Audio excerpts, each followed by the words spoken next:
Overhaul of generator engine, fuel oil circulating, pump, and replace the mechanical cell.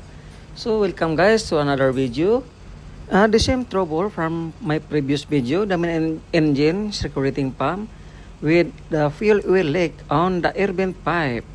So we'll see what is the difference of the generator engine, main engine, fuel oil circulating pump about the mechanical cell problem.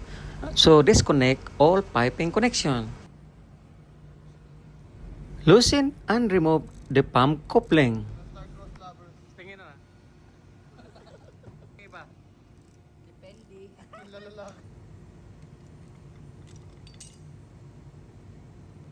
Remove the shaft key. Make a match mark before the disassembly of the cover. Loosen the screw and remove the cover with the oil cell and check the oil cell condition. Loosen the screw of the mechanical cell pump housing. Remove the oil cell from the cover and clean. Dismount the mechanical cell housing.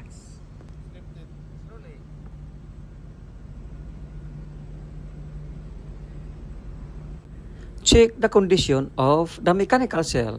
So the mechanical cell condition is abnormal due to must be rotated together with the pump shaft. Took up the measurement before the mechanical cell disassembly and record the result.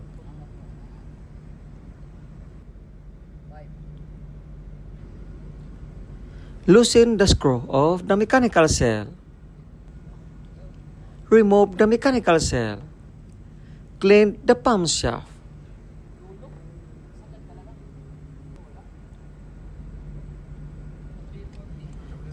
Remove the mechanical cell stopper.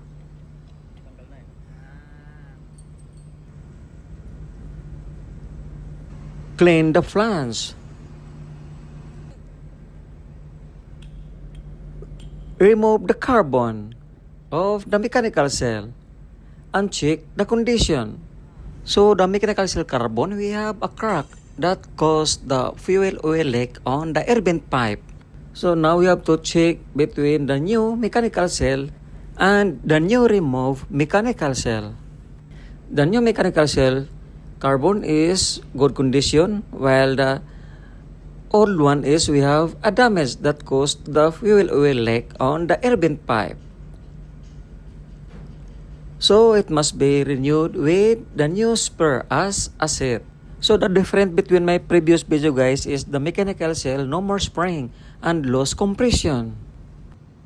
Mount the new oil cell into the cover.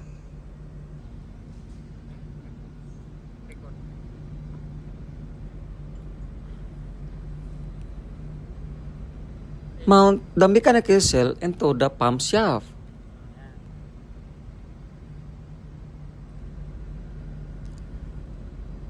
Check the spring condition.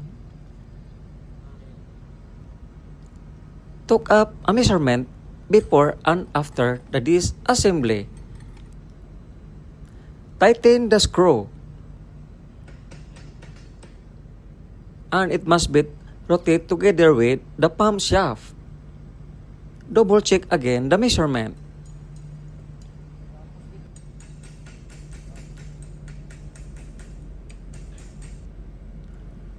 Assemble the mechanical cell carbon.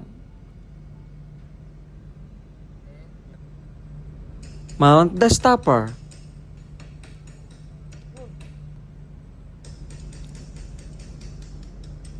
Check inside the condition.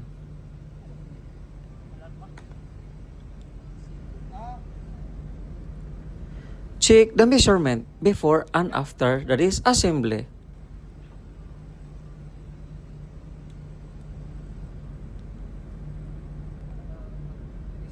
Put the small amount of oil.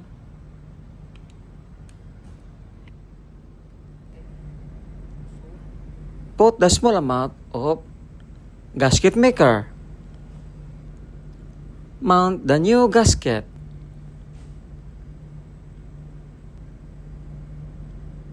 Mount the mechanical seal housing. And fix the screw. Tighten the screw properly. Check the rotation of the pump shaft while tightening the screw.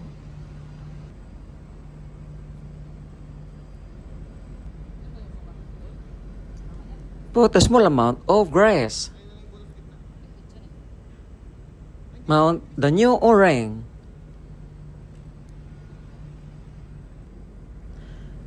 Mount the cover with the oil cell. Fix the screw and tighten properly.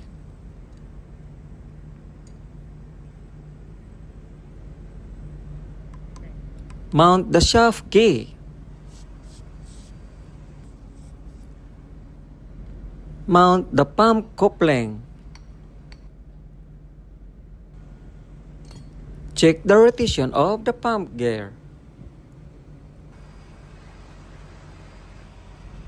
Assemble the pump assembly.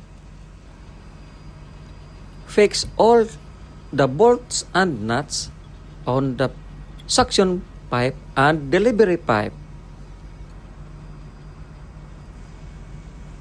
Tighten the pump base bolts. Mount the coupling bolts and tighten properly. Now start and stop the pump and check the running condition.